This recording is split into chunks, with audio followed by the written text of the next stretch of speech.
Ladies and gentlemen, welcome to Jim and Frank's Thursday Throwdown!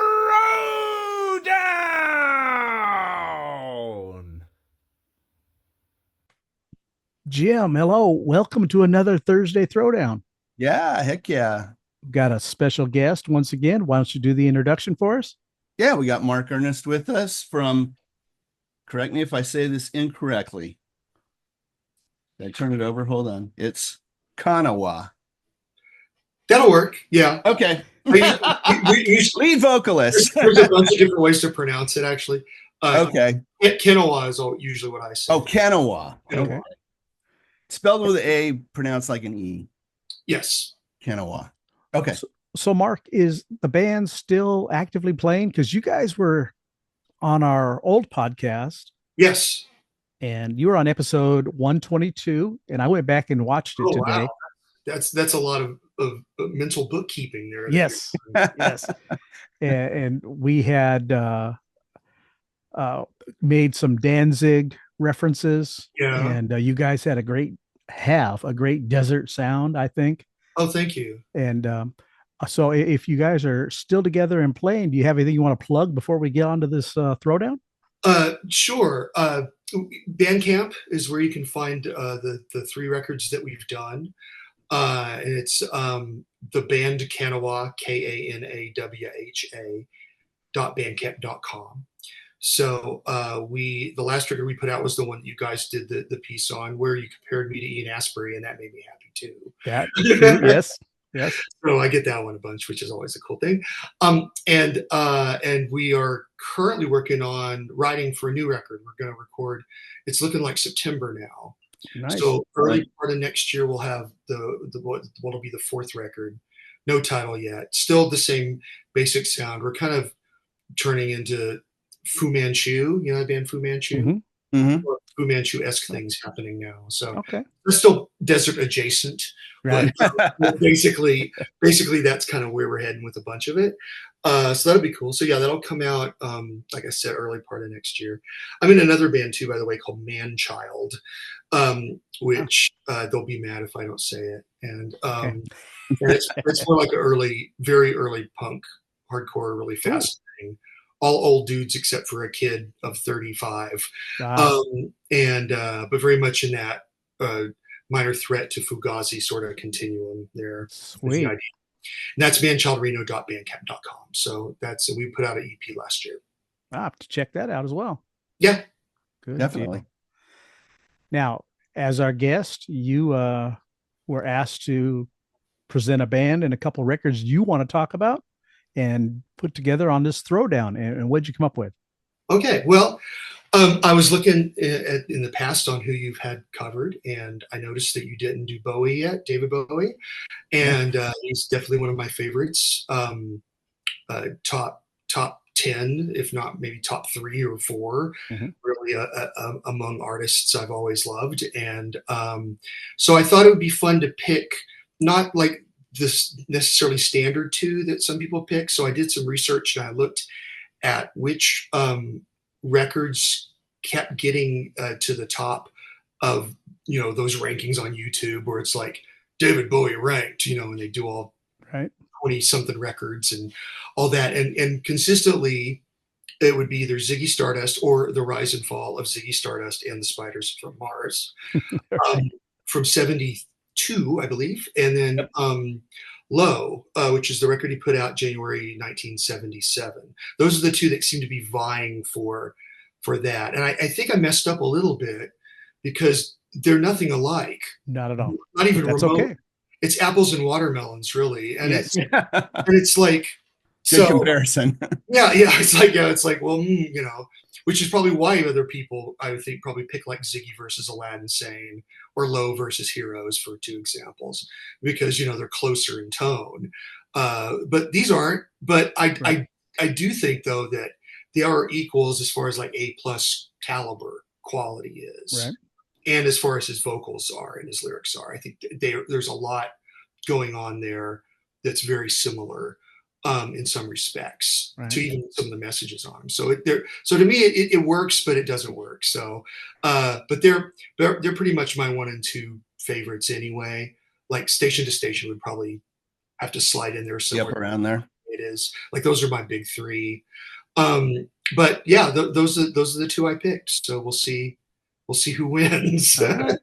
Well, I got to say, I'm really glad you picked those 2 records, because when Frank told me Low, I said like, oh, that's weird. I wonder why he didn't pick like say Aladdin Sane or Diamond Dogs or Yeah. something like that. And Low is an album that I was really unfamiliar with. Oh, And I have to say, I'm really glad you picked it, because I came away loving this record. oh, sweet. That's awesome. Yeah. I was telling Jim before, my only dig at the album, and it's not really a major thing, is the instrumentals. Right. Oh, yeah. I want Bowie. I want to hear his lyrics, and I want to hear his singing. And this has such a the vibe to this record is very artsy fartsy.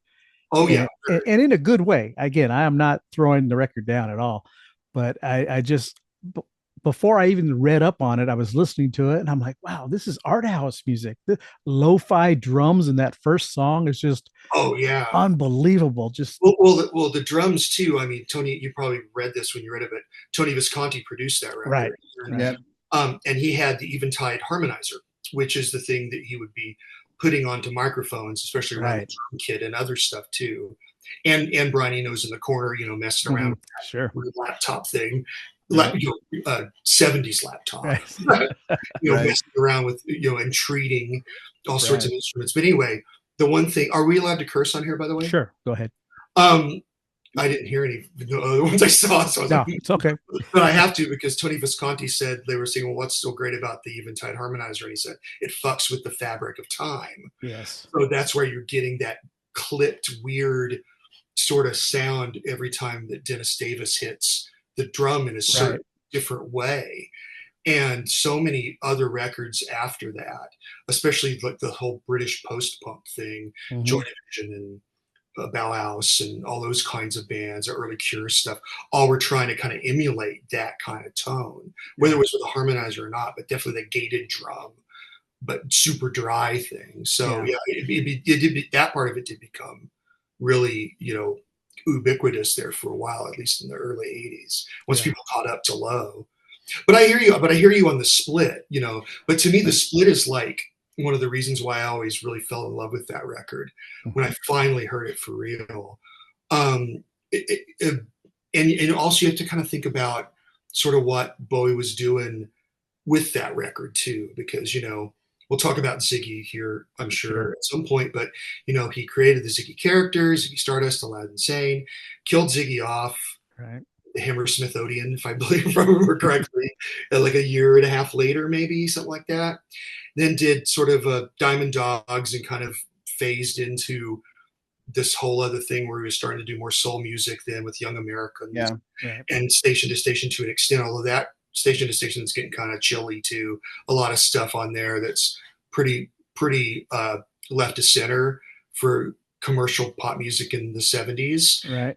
10-minute long songs and all, and just a lot of, but still really solid like dance grooves because of George Murray, the bass player, and Dennis Davis, the drummer, who moved on with him to play with him, for the rest of the duration of the 70s and Scary Monsters too in 80. So he had this amazing, raised on blues and funk and classic soul rhythm section in Carlos Alomar. I was just going to say, we got to mention Carlos Alomar too, because some great little, such tasteful pieces. Oh yeah. He's just like, he doesn't overplay and he doesn't underplay.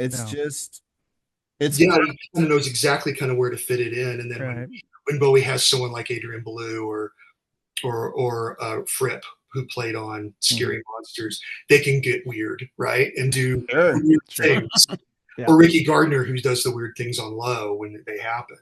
But that core rhythm section, like to have that kind of danceability in a good way, and to have something so informed by really classic soul music, and then to stick Bowie on top and these really like artistic, nearly pretentious, if not all the way pretentious, sort of things happening on both sides of the record. Right. To me, it was just like a hook. I mean, I first heard it when I was a kid. It was on in a record store in my hometown, Carlsbad, New Mexico. And I haunted the record store like from age 7, because I was that kind of a kid. And so the guy played it, played side 1. And I knew about Bowie already. I saw the famous Midnight Special thing. Sure. I stayed up late under perceived wrath of my parents, which never happened, thank God, to see the pinups / Diamond Dogs one. Right. So they're really cool. And that's the first I ever saw Bowie, or really even heard him. I probably heard Space Oddity on the radio. Well, I was just like, wow, this is amazing. And so from then on, in little bits, I would see him on TV, or I would hear like Fame or Golden Years or things like that. So they played Low, and I was trying to remember exactly, but I couldn't. But I sort of remember it not really leaving any kind of impression on me. I wasn't the new wave wasn't around yet, Right. and I was in a town in New Mexico that's like got 28,000 people in it, so there's no punk rock. I can't get access to that unless I buy it or order it, and I was I'm not ordering records at 9 years old yet. Right. So it was okay. So, and I really didn't hear it again, and really Ziggy again when we get to it, until Scary Monsters came out, because that was like the first Bowie record that I like bought with my own money. Oh. That my lawnmower money, Right. my Tooth Fairy money when I was younger, Right. or by 45s with my Tooth Fairy money. And then when I got lawnmower money or whatever, vacuuming money, it would go to records. And I bought Scary Monsters because I saw Ashes to Ashes on TV. Okay. And I was like, wow, and totally blown away from that point on. But in between Scary Monsters and Let's Dance, you could buy cassettes on RCA Records of his back catalog for like $5, maybe even less. And so I started in between those two records, because there's like a 2-year or so gap, like filling the gaps in, and Ziggy and Low were both fill-ins, because otherwise I really hadn't heard much from either one of them. Right. But when I got Low, I mean, because I was starting to get into more odder music, and that ended up being what I was the most interested in, it really hit me, like especially the first side. I still think that's one of the best first sides that Bowie ever did, for sure. Definite Just songs, and the way it's kind of chopped up, like nothing overstays its welcome. Right. And the lyrics are so I didn't realize it until later, until I started really understanding what it was about, and that he had to go through all the weirdness during Station to Station in LA, and the cocaine and the milk drugs diet and stuff, right. To basically have a nervous breakdown and move to Europe. And so those songs are really about that. A lot of them are like Breaking Glass. It refers directly to stuff he did, and always crashing in the same car, where he's talking about going in the parking garage at 100 miles an hour. That happened. That's what he did, and all of these sorts of, ways to kind of like say, this is what I was like then, like less than a year ago, really.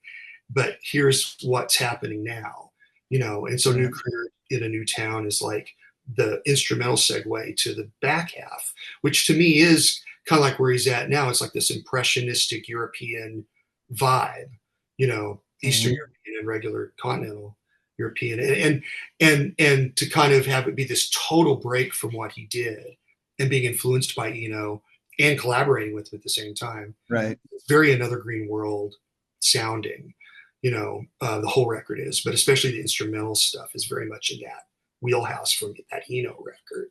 Yeah. So, but I really was entranced by that equally, but in a totally different way. So I could really appreciate having, two halves, two great EPs, really is kind Absolutely. of how I see it, but conceptually kind of tied if you really want to draw a bead to it.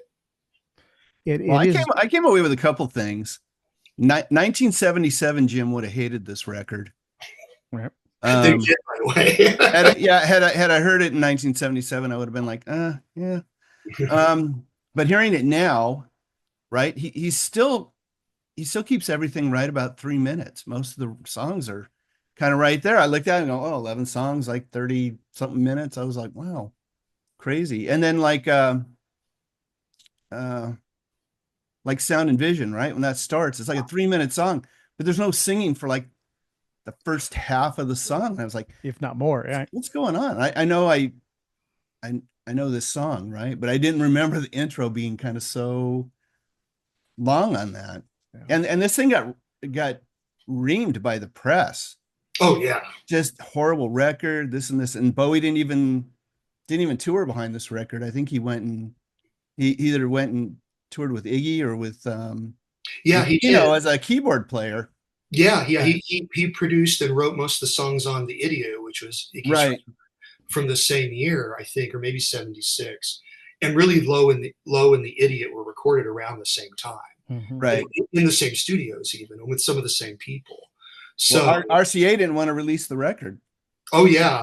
They told him like nobody's going to get this. Nobody's going to buy this. Right. Took them like 3 months of convincing before they finally released it. And I guess it ended up selling like a few million worldwide. It didn't set anything on fire, but I think it went as high as number 8 in the US. Yeah.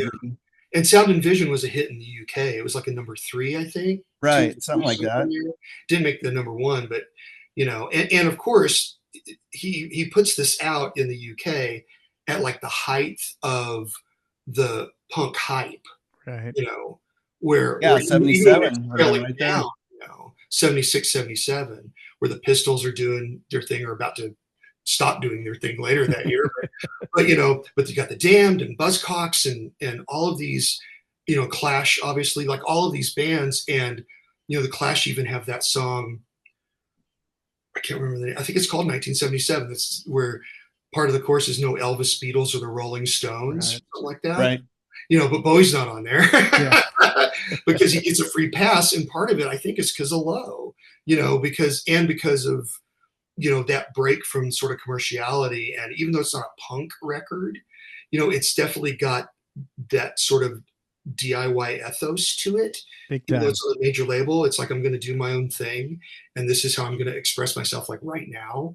And if people like it, that's cool. But if they don't, I want to keep trying this and doing it again, and just see where it takes me.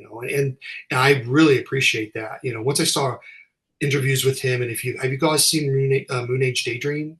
The Moon Age Daydream film? Oh yeah. Yeah. Because that whole section where, the Berlin period is my favorite period. So Okay. Yeah. but There you go. but yeah, but all the footage from that, like that little like 20 plus minute chunk, Right. is really fascinating to me in that movie because of what he's basically saying. Like when the interviewer says he's kind of ruined himself commercially or something to that effect. He says, "No shit, Sherlock," Right. and it's just like, That's Matter funny. of fact. Yeah. yeah, and it's great. And I don't think that's I think it's fine to chase fame, frankly, and to try and get as many people as possible to like your music. But I also think it's really valid, especially if the music's really good, to do something that kind of tests people and that is a true expression of what you're about. So I'm on board with it. But yeah, he got pasted like completely, Right. from the British press especially. And it was only in retrospect, when everyone went, "Oh, well, this created ambient," or this created, a whole wing of like almost Britpop stuff, Yeah. even too, if you can, way ahead of its time. Yeah. Oh Way yeah. ahead of its time. 100%. Yeah, it definitely was in its own time and then way ahead of it at the same time. Right. And like I said, that was part of what I was saying earlier with the instrumentals and the texture music and everything else is going on. It is truly, Mark, a record of two sides. Yeah. And it is perfect for an LP format. When you listen to it on iTunes or on a CD or whatever, it just continually plays. You don't get the same vibe. That's true. You really need to be able to pick up that record, flip it over, and get to side 2, and the emotion changes. Oh yeah. Yeah, you got the sort of jaunty, like A New Career in a New Town, which is meant to be sort of, I think, like this happy thing at the end of side 1. Right. Because there's a lot of paranoia and weirdness and like things are off, like Right. a half a level off, and that's fine. And it works for that reason. But then you've got this really jaunty instrumental. And you're right. Nowadays, if you listen to it in sequence, you go right to Warsaw, Yeah. which is like 6 minutes of like very atmospheric Right. stuff. It invented Are you guys into Twin Peaks? I years ago. Yeah, I watched the whole thing. Yeah, it invented Twin Peaks music before there was Twin Peaks music. Correct. Yeah, it's probably Perfect. true. There's a couple of Probably themes. true. Listen again, Jim. There's a couple of themes that recur in there. You go, oh, that's Angelo Badalamenti. I mean, I don't know if he really was influenced by it or not, but it's just got that kind of cinematic scope to it. The whole Right. side, it's really like painting pictures with music. So I really like it for that reason. But no, Well, it sounds like a soundtrack in a lot of those songs. Yeah. It sounds like you're just wondering what movie this went to.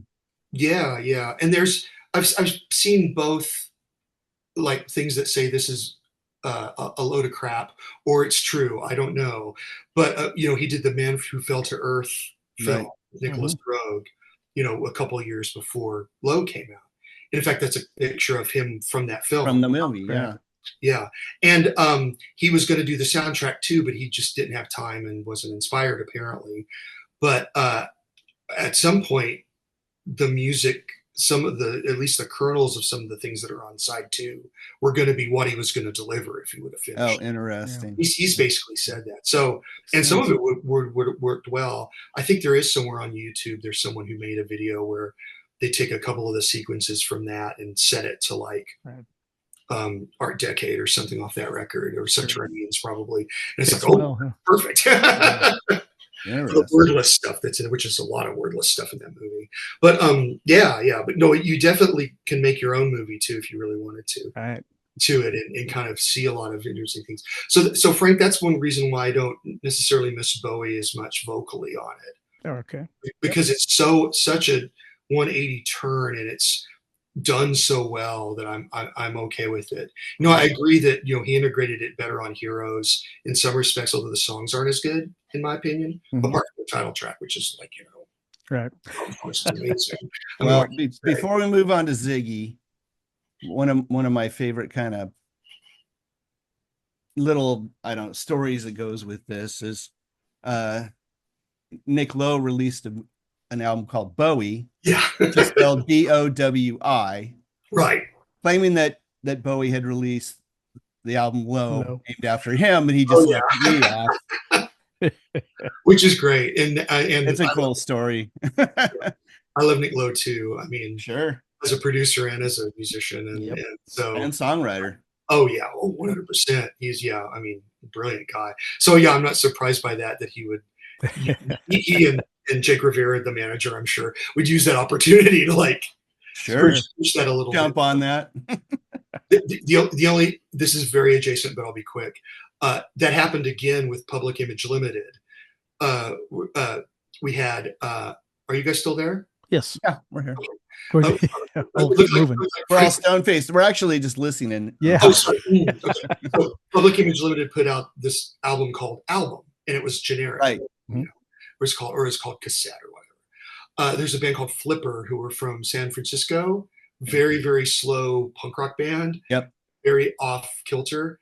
And they called a record Album before with that kind of packaging, like 3 or 4 years prior. But they're Flipper, no one knew. Right. They were pissed, as punk rock people can be sometimes. And so they put out a live record and called it Public Flipper Limited.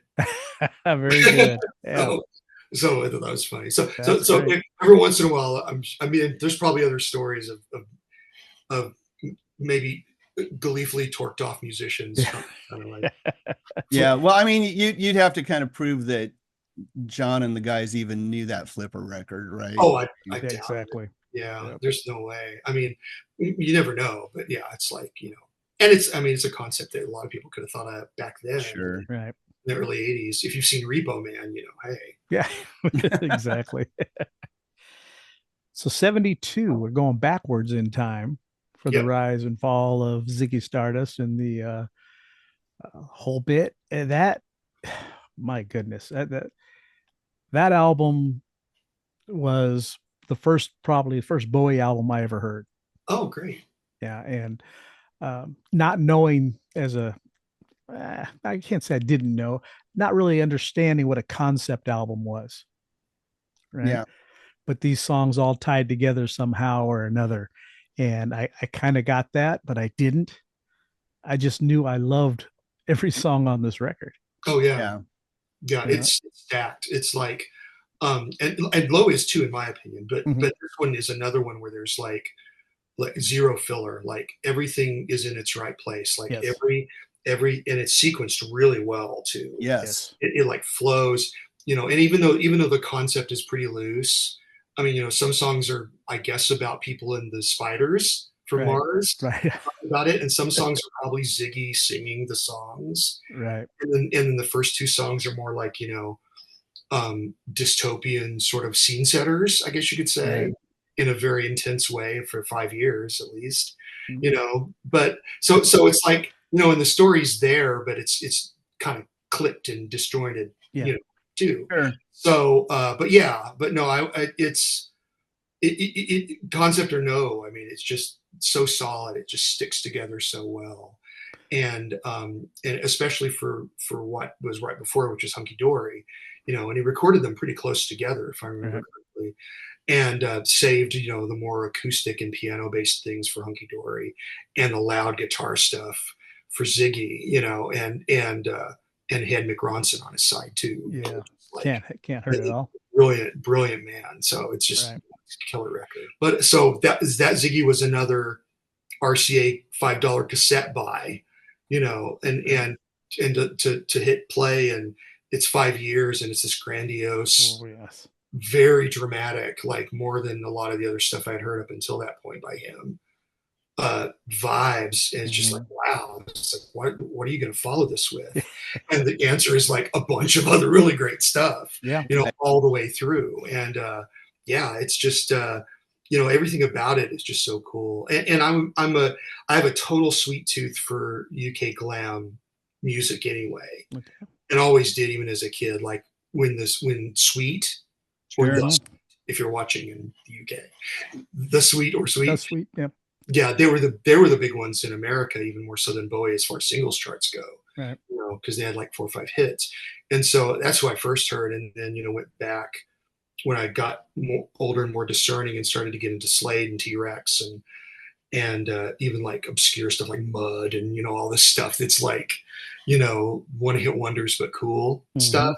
But that whole sound, like the early rock and roll meets meets more modern 70s kinds of things, a lot of almost proto-punk things. Right. Like if the New York Dolls were the UK Dolls, like to me it's the same lineage and the same idea.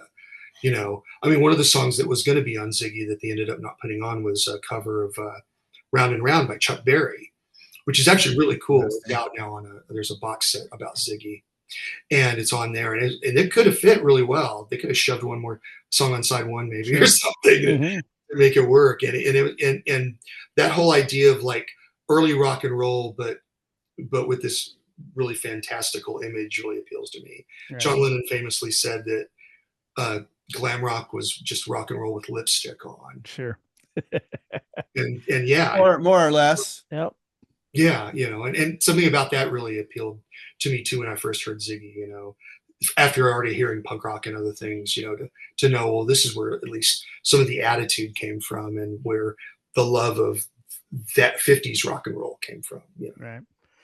And I always, as a kid, reading Cream and Circus and all that, and seeing the pictures of Bowie with the makeup, the lightning bolt on the face, and everything else that he did, I always, before I heard the music, thought, oh, this guy's got to be some hard rock stuff. This is just unbelievable. And then he's got that velvet voice. Yeah, it's just unbelievable. He did no one sang like him. Oh yeah, 100%. And it's funny because you would, and I read Cream and Circus way before I understood what half of it was all about. Right, exactly. Right. Certain things, Right. I think we were all there. yeah. It's like I don't know if I understand every word in here, exactly what they're talking about. But they sold that at the convenience store that was a block away from me. So that's right. More tooth fairy money and more, allowance goes. You used to pick them up right at the 7-Eleven, man. That's right. That's right. I can't remember the name of what it was. It wasn't like a chain. But anyway, Right. but no, you would see pictures of, especially in Ziggy era, Yeah. of Bowie and Alice Cooper, who I also love and loved. Oh, yes. More so than Bowie then, for sure. Right. Alice was more on the TV and on the radio, and that whole idea for like it's like when you discover Kiss when you're a kid, Right. it's the same idea, except, but the Alice Cooper songs are amazing songs. Yeah. They're all really, really good, especially the singles and the more like straightforward rock and roll and garage rock vibe stuff. It's just amazing. But yeah, you're right. You'd see them together. And so I could see where you would think that Bowie was like, wilder than Alice or something, or just really super heavy, and apart from Mick Ronson every once in a while just completely losing his mind, like in the Moon Age Daydream or like Hang On to Yourself, where it's like almost punk speed stuff. Right. It's just like that really legato, beautiful solo and sort of piece he plays at the end. Yeah. Like that was as hard rock as that got, though. You're right. Exactly. Otherwise, it was a pop rock record, really, like a sure. rock. Well, my introduction to Bowie was hearing like Fame and Young Americans on the radio, probably in grade school, right? Mm-hmm. And then seeing that Diamond Dogs album cover and just blowing my mind. And he had that crazy kind of English shag haircut, and I thought, this is the guy that's singing those songs, like doesn't make any sense. And it probably wasn't until high school, maybe my freshman year of high school, I'd kind of finally discovered rock radio and hearing Suffragette City, and that song just blew my mind. Mm-hmm. Oh yeah. Right. And then going back after that and hearing, listening to Ziggy and hearing Ziggy Stardust and some of the other songs from that record. I mean, I was just hooked. Like, this album is amazing. Like you said, no filler. I mean, it's just a fantastic record front to back. Yeah. And almost every song is different from each other too. I mean, Low's different in that it's two pieces, right? Right. Clear vibe, and a lot of Bowie's other records are like that too. Young Americans, very much a Philadelphia soul record, filtered through him. But Ziggy, like, every song is a little bit different from each other, and that's another reason why I like it a lot. It's just that you go from Starman to It Ain't Easy. I think, is that the order? Oh, it's been so long. I have to look at it. I think you go from Starman to It Ain't Easy, and those two aren't any alike, right? And then obviously Suffragette City is right towards the end. It's the penultimate track, and it's just a total rager, and you just come right down, for Rock and Roll Suicide, and which is like, a glam rock show tune, and I mean that as a compliment. Right. It's meant to be like the coda, like the thing the record's kind of about, and for it to be about not being alone with music, basically, is how I interpret it. Just turn on with me and you're not alone, right? We've got the music, and to me that's really powerful when you're 12 and 13 years old, just listening to it. So but the fact that it was so diverse but still not like in a crazy way, like suddenly here's the orchestral ballad, no, that didn't happen, or here's the fake reggae song, no, that didn't happen, it still feels like it fits well, but it was just very purposely put together in a way to keep your attention going, I think. So and that was a big plus for him, obviously. It worked well for him. Well, then I have to ask you, this is the part of the conversation where it gets tough. It's never easy. If you're on a desert island and you can only take one of these records with you, which one are you going to take, Mark? Yeah, God, I hate this question. Yeah. About every record ever. Pretty much, right? Yeah. It's like every band ever. Oh boy, it's tough. Yeah, because again, I mean, they're both so different, and they both got like an appeal that's even different. Like Ziggy has got that kind of wave, right? Of different emotions all through it, and the musical diversity. But Low is diverse in a different way, and it's so unique in really in his catalog and for what was happening at the time, what was going on, and it does take you on a journey too. Yep. Oh man, I don't know. But I have to pick one. Well, Gotta pick one. It's a throwdown, man. This is meant to be a fight, All right. fisticuffs, whatever. and I always tend to go for the underdog, so I think I'm going to say low. Yeah. All right. Yeah, I think of the two right No now. wrong answers. Yeah, I think in my heart right now, too low probably means if I really had to choose, low probably means a little bit more to me than Ziggy does, just personally. And so I have a stronger tie to it and feel weirder letting that go. Right. Whereas Ziggy, it's like, still great, but, low still strikes a chord with me, even on my repeat listen this week, or this weekend. So I'm like, yeah. So I'm going to have to go with low. Okay. Not a wrong answer at all. I have to go with Ziggy only because of the familiarity. Yeah. And like I was saying before, I want to hear Bowie sing. I want to hear what he has to say. And there's plenty to be said on this album. For sure. And that's taking nothing away from Low, because like I said, that opening track grabbed me, and it's an instrumental at that. I'm sitting here waiting for some lyrics. I'm waiting for something, and it never happened, and I never missed it because it's such a powerful, powerful tune. But Jim, what about you?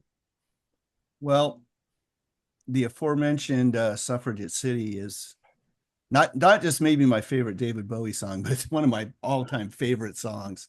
So I can't be without that song. So I'm going to have to go Ziggy. I gotta say, if you ask me, who's your top 5 favorite artists, maybe even your top 10 favorite artists, Bowie probably would not make it in there. However, if you asked me which artist do you respect the most, it would be David Bowie. Oh yeah. 100%. Yeah. So diverse. And he changed styles, looks, everything over the course of his career, never repeated himself. And it would have been commercial suicide for any other artist. Anybody else would have changed up that much, it would have been the end of their career. But somehow he managed to just keep it going, always fresh, always something new, always looking at the next thing. And as an artist, I respect him probably more than any other musician out there. Yeah. Wow. And I agree with you. I put him in a respect level, like at Prince level in some respects, who I also adore, a huge fan of him. And, right.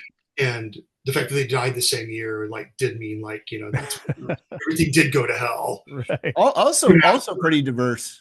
But yeah, same deal. Another one. Yeah. He did repeat himself on purpose. Prince did, but you're totally right about David Bowie. I mean, he had musicality, and he could write really great lyrics, and he put together really great songs, and he knew musicians and who would be able to translate, while being open toward interpretation, and he's just mega charismatic. Obviously, that's a huge part of it with me.